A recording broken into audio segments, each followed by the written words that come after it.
Hello, and welcome back to another episode of the Self Love Lounge podcast. Today, it's just me, and I wanted to talk to you about a really important topic that I love helping women with.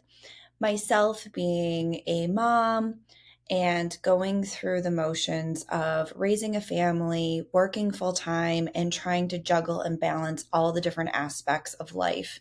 I understand how it's so easy, right, to become stressed, overwhelmed, and constantly feel like you're giving and never receiving. But I want to share something with you about self care because it is such a cliche at this point, the whole topic of self love and self care. But it is truly important in order to be able to avoid burnout and become the best version of yourself for you and your family. And in order to provide and give the best of ourselves, we have to first pour into our own cup and come from a place where we aren't empty, right? We've filled our cup, we have enough, we have surplus, we have enough to share and give. And a lot of the times we're just running on autopilot and we're tired, we haven't gotten enough rest, we may not have eaten yet, we're barely ever getting time just for ourselves or to do the things that we enjoy and light us up. And that's depleting our energy, which means we're not going to be able to show up in the same way as if we've been able to really kind of give ourselves that time, whether it's taking a bath, taking a walk, journaling, sitting and just reading for a few minutes, whatever brings you joy.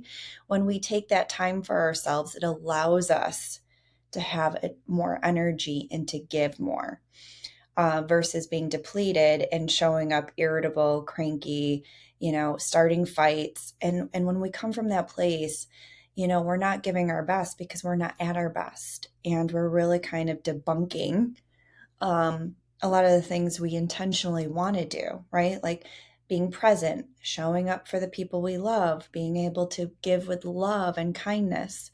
And so, if we can really kind of slow down, and everybody can do this, even if your life is really busy, everybody can make a couple minutes, a couple times throughout the day to just stop, slow down, take a couple deep breaths, and check in with themselves.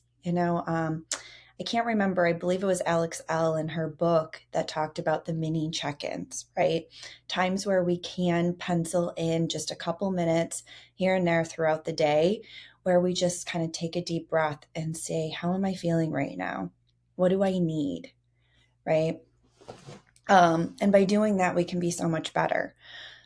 I've started doing this very intentionally because I think it's important to practice what you teach, right? I always say I'm both a teacher and a student, and I'm constantly evolving and learning and growing throughout this process. And I've noticed for myself that I need breaks, because I'm constantly on the computer. I'm creating content, I'm working with clients, and I also forget, do I need to eat? Do I need to stretch? Do I need a drink of water? And so it's important that we all make that time just to check in with ourselves and make sure we're in a good spot. Because what happens with buildup and residue of lack of self-care over time can create a lot of physical symptoms and elements when we're just giving, giving, giving and not pouring into our own cup. It really creates a lot of physical symptoms. And I know this firsthand because for a long time, I was that person. I was, just kind of reacting to life, constantly doing what would keep everyone else happy and comfortable and okay, to the point of I was so overwhelmed, exhausted, flatlined. I didn't have anything left to give. I broke and went through, a lot of my own depression, a lot of my own grief, and, started getting physically really ill. And it forced my body to have to slow down and stop. And so, why I do what I do is because I don't want any of you listening today to end up in that same place. I want you to kind of check in before you get to that place to make sure you're deciding that it's okay to take care of me. It's not selfish, it is okay. And it's really actually important because how can you teach other people to be their best selves and take care of themselves if you're not doing it for yourself? right? And we are all students and teachers, every single one of us. We all create impact in somebody else's life. And we have to be able to be that person for ourselves before we can be that person for anybody else. So I wanna kind of talk about debunking, right? Debunking this whole idea that self-care is selfish, um, and help you understand how you can avoid burnout and become the best version of yourself. And the first step, and I think a really important step to this, and my clients know we talk about this all the time, is introducing the concept of narrative control, which is basically just the stories we tell ourselves that shape our reality and our ability to cope. So it's really kind of taking a look at what is the story that is kind of running through our heads on a regular basis, and how can we be more intentional and aware of what we're thinking enough to slow that down, pause, get curious, and reframe it. Because before we can do anything outside of us, we first have to put the focus inside of us and really understand what we are saying to ourselves, what we are feeling, really understand that before we can change anything about it. So the first step is definitely awareness. And how I work with clients on this is I'll have them set 3 alarms a day: morning, afternoon, and evening. And they can be at a time that works for you and you're comfortable with. But by doing that, it's kind of pulling in your attention to, okay, wait a minute, the alarm's going off. What am I feeling? What am I thinking? And kind of does a force um, manual check in with yourself and get you into that habit of really being able to become aware of what it is you're thinking and feeling. Because a lot of times we're so programmed and conditioned to not do that. We're so detached from ourselves that in order to really get in the practice of doing it, we have to kind of force that by creating a new habit, which is what the alarms do. The alarms kind of bring you to awareness. And in those moments, it's really important to say, okay, what's going on? Check in with yourself. What am I thinking? What am I feeling?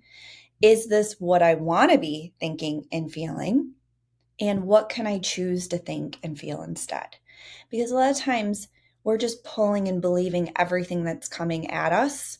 And a lot of times it's not very nice, right? We tend to be our own worst critic and we're really judgmental and we're thinking a lot of things that aren't serving us.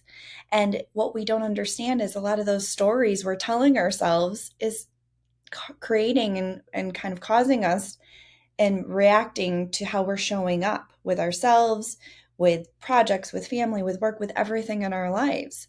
So if we tend to think negatively, then the result is those actions are going to be the same way. Where instead, if we can start thinking about things in a more positive way, and I always say, like, think of someone that you really are like, wow, like if I could redo my life, that is what I'd want my life to look like. Who is that person for you? Okay, so now what would you have to do? What changes would you have to make in your life in order for your life to be more aligned with that person? And start faking it till you make it. Start making those small changes every day in your life in order to get the things you want. So I know that was a lot. And certainly I work with women one-on-one in programs. We also have a membership that we run that I do this work with you. So if this is something that's really like, wow, this is what I need, this is what I really need help with, reach out to me, shoot me a DM, send me an email. My information is in the notes, and let's talk about it. Because again, you're not alone in this. There's so many tools and resources.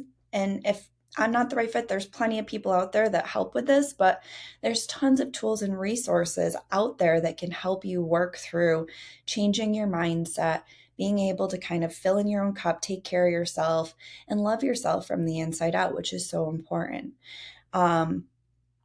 But anyway, so I want you to really kind of be able to kind of take a step back, become aware of what's going on, do those check-ins with yourself, really get clear on what some of the stories are running through your head, And then I want you to just get curious about them, right? Don't judge them, but just get curious. Okay, so I'm thinking that I can't do this, but why am I thinking I can't do this? What's underneath that?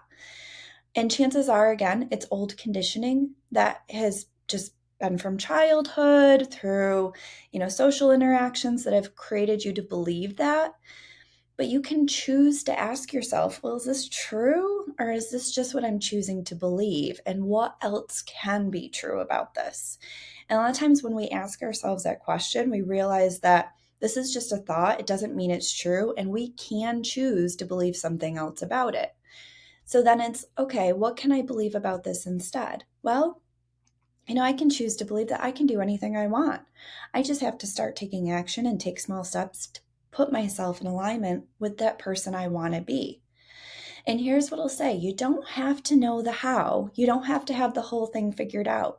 I can't tell you how many times over the last 4 years I have done things and I have no idea how I was going to do it, but I knew I wanted it. I knew that the why was big enough. And so that if I knew my why, I just had to start taking action and take steps, and it would all kind of work out for me. The how would get figured out. And I promise for you, it will be the same way. You just have to decide. You have to make the decision to choose something different, and then it will start kind of coming into focus and happening by taking small, deliberate steps. So I think, again, it's really important to just slow down and remind yourself you can do it, right? Replace I'm a failure with I can handle this. I can't with I can, right? Because when we start changing and choosing empowering narratives, it's amazing how much change is created by that. How our days start shifting and changing for the better. We start aligning with who we really are, the things we really want, and we're able to put those into our lives and to start living on purpose. So I want, definitely for you, if you haven't already, if this is something you're working on, try doing the 3 alarms a day. Set the alarms morning, afternoon, and night to do the check-in. A lot of times, and I'll do like at night, just do a review of the day. If I said I wanted to accomplish 3 things, did I accomplish those 3 things? Am I happy with how I showed up today? Do an audit and a review of your day. And if you're like, wow, I did really great, reward yourself. Be proud of yourself. Give yourself a pat on the back. If you didn't, don't judge yourself. Just say, okay, I could have done better, but I got 1 or 2 of the things I wanted to get done. And now I'm just going to take the other item and put it at the top of the list for tomorrow. No big deal. We can make this work, right? Because when we can be kind and talk kindly to ourselves and show ourselves love, that is how we are going to retrain our brains to start thinking more kindly and more positive. But before we can do that, we really have to be able, again, slow down and take care of ourselves. So I'm going to give you some ways that you can reframe some of your narratives, slow down, pour into your own cup. So the first one, and for those of you that know me, know I love journaling. I have probably 20 journals against my wall over the last 4 years because when I made the decision to get sober, I said, okay, I need to just start writing down because I was flooded. And for the first time in my life, I was feeling things. I allowed myself to feel things because before that, it was like, okay, where's the next drink? I'm having a bad day. Where's the drink? I'm having a great day. Let's celebrate. So when I got sober, I had all these feelings and I didn't know what to do with them. And so I said, okay, I'm gonna figure this out. And so for me, the couple things I pulled from that really helped and worked for me was putting on my coat and going out for a walk, or pulling out my notebook and starting to write down how I was feeling and just getting really clear about that. It was an outlet and it gave me an opportunity to really kind of understand what it was I wanted, needed, was feeling. I think another important tool is gratitude, because we tend to focus so much on the things we don't have, we don't realize how much we really do have. So if we can really make a list every day of a couple things that we're grateful for, that also can really shift our perspective and help us see from a positive lens. Another one is identifying your values. So it's amazing. This is one of the exercises I do with clients is what do you value? And you'll be amazed how many clients are like, I don't know. I have no idea. And I'm like, okay, well, here's a list of values. Circle the ones that stand out to you. And they're like, oh, okay, I didn't realize that that's what I valued. So, this is a great exercise to do some self discovery and get to know yourself just by connecting with yourself and sitting down and saying, okay, what are the things that I value and are important to me? And then I want you, once you've circled those or highlighted those, just go on Google, search values and print it out and start or write it down in a notebook, what you value. And then I want you to look at, okay, so if I value cooking, how often am I cooking? And if you say, a couple times a month, I'm going to say, well, if you value it, why aren't you incorporating it more into your day to day? Like, why aren't you doing it more and spending more time there? I don't have the time. Okay, well, is it true that you don't have the time, or is that just what you're choosing to believe because you're filling it with other things? So if we really kind of take a look at our calendars and how we're spending our time and start getting more intentional about the things we're doing, we'll be amazed because we're like, wow, I'm really spending a lot of time, doing this, and that doesn't even light me up or bring me joy. So instead, I could replace that with cooking, which really does excite me. Right? So then we're getting really intentional about how we're spending our time. And to me, time is more valuable than money. And the reason why is because we don't know when our time is done. We have no idea when our expiration date is. We do know how much money we have, and we can control the amount of money we have, but we can't control how much time we have. So it's really important that we budget our time and we're really mindful of our time. The other one I think is really important is affirmations. Now, when I say affirmations, I don't mean go out and tell you, look in the mirror all day and tell yourself that you love yourself all day. What I mean by affirmations is when we're reframing our thoughts and we're thinking, oh man, I'm such a failure. By being able to just pause and get curious about that, well, why do I think I'm a failure? And then replacing that with a feeling or a thought that resonates with us by saying, you know what? I'm not a failure.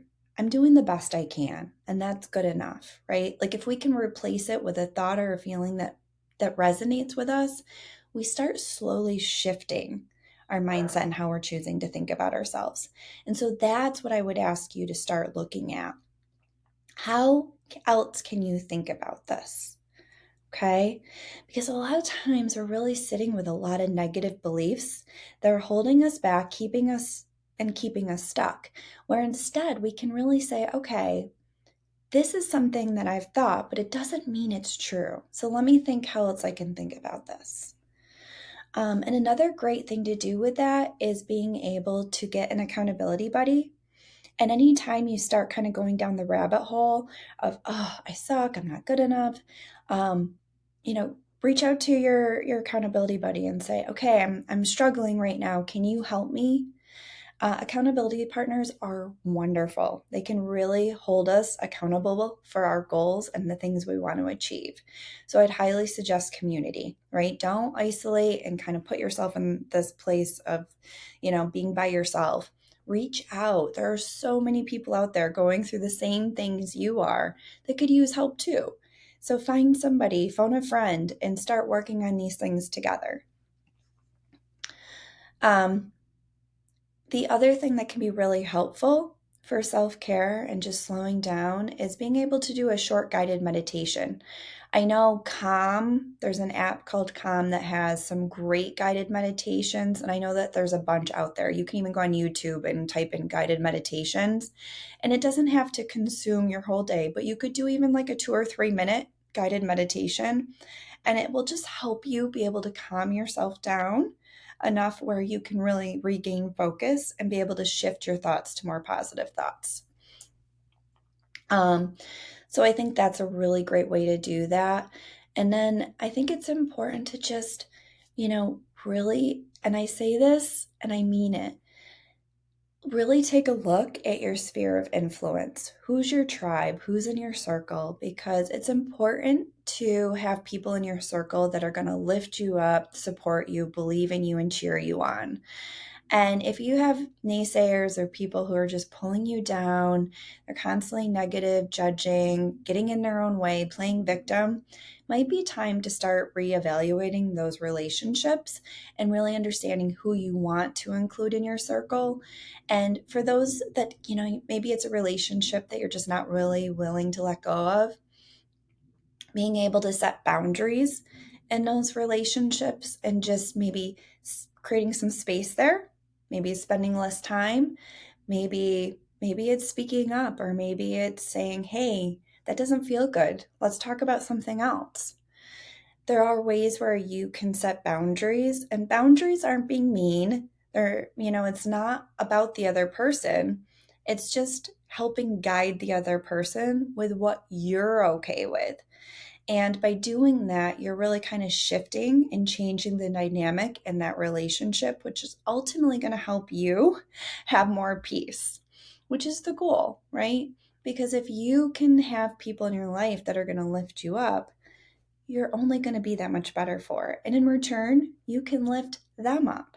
And that's what creates that positive sphere of influence, which is another important component into good self-care, right? Because if you are hanging around people that are positive and uplifting and growing and evolving, it's just that much more likely that you're going to continue to work on your own personal growth and development. All right.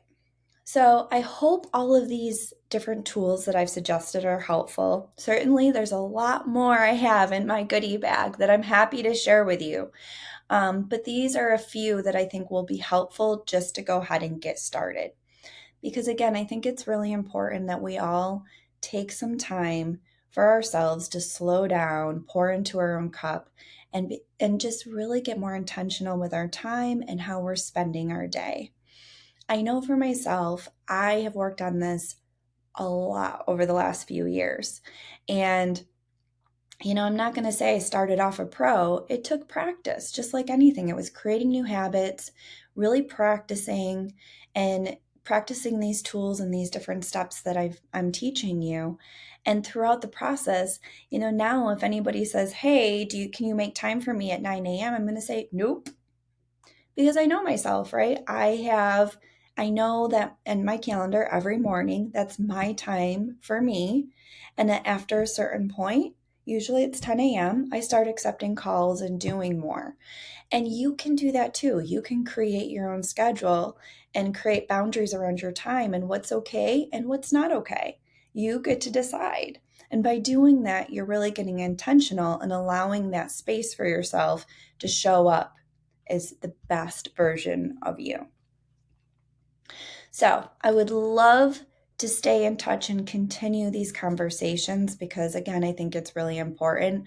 I am going to be sharing more of myself on social media as far as my own self-care routines and regimen, and just sharing more of that more of myself with you, as well as my own story from where I started to how I got to where I am, how I'm helping clients with different tools and resources. So make sure you stay plugged in and stay tuned in so that you can continue to learn more. And I'm going to have different guests on that are going to talk more on this subject as well, because I really want to see all of you really taking that time for yourself to be your best self. So please reach out if you have any questions as you continue to work through these different practices and tools. I am on social media. You can email me. I'll put everything in the show notes. Don't hesitate to reach out. I'd love to hear from you and how I can continue to help you.